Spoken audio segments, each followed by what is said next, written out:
İnsanın Anlam Arayışı Viktor Frankl'ın məşhur əsəri kitab haqqında yəqin ki eşitmisiniz.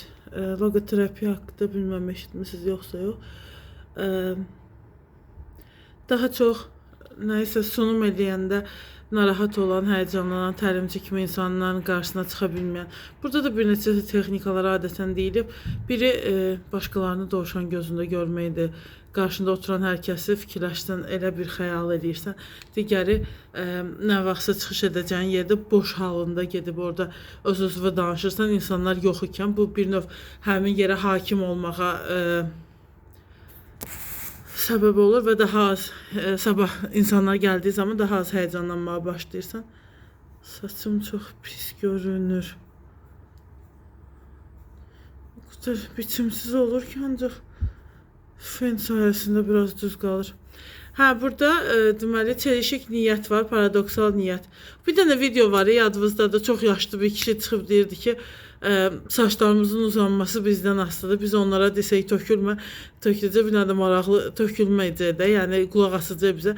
Biri də var idi, yazmışdı ki, deyəcəkdi ki, saçdır, ürəkdir, böyrəkdir. Əgər bizə belə qulaq asandırsa, onda da hər şeyi biz rahatlıqla eləyə bilirmişik də, ələ salırdı ki, yəni belə metod olar. İndi burada da əlin əsirsə, üzün qızarırsa, gülməyə başlayırsansa, müəyyən hallara düşürsənsə, narahatçılıqdan, əsəbdən, qorxudan, özündə təzyiq hiss edirsənsə, ona daha üstün gəlmənin səbəbini, qorxunun üzərinə getdiyi bir ifadə vardır ya, hani. Burada da deyir ki, çelişik niyyət texnikası var, paradoksal niyyət. Viktor Frankl tərəfindən inkişaf etdirilmiş bir psixoterapiya üsuludur. Fakat onun qurduğu logoterapiyanın əsas texnikalarındandır. Çelişik niyyət texnikası fobiya, obsesyon, təşviş, anksiyete kimi problemlərlə başa çıxmaq üçün istifadə olunur. Məqsəd insan qorxduğu və ya qarşısını almağa çalışdığı şeyin əksini şuurlu şəkildə istəməsidir. Məsələn, gülməkdən qorxursa, məsələn, ictimai yerdə Frankl ona istəsən daha da çox gülməyə çalış deməyi tövsiyə edirdi. Əgər biri əl titrəməsindən utanırsa, ona əlini daha çox titrəməyə çalış demək çelişik bir niyyətdir. Yəni gülürsənsə deyir daha çox gül, üzün qızarsa deyir daha çox qızar yanaqlarda, xitabəndə.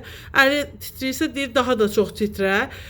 Yəni yox eləmək əvəzinə əl titrəməsini deyir biraz da çox titrə ki, mən sənin bu halından narahat olmayım da, yəni çelişik bir niyyətdir. Narahatlığı azaldaraq problemin üzərindəki psixoloji təzyiqi yox etmək. Əsas prinsip nə qədər ki bir insan nəyisə etməmək üçün çalışır, o qədər də başına gəlir. Amma əksinə onu şuurlu şəkildə istədikdə təzyiq ortadan qalxır. Bu texnika özünü müşahidə, istehza, məsafə qoyma kimi üsullarla psixoloji dözümlülüyü artırır. İstikrar, dayanıqlılıq.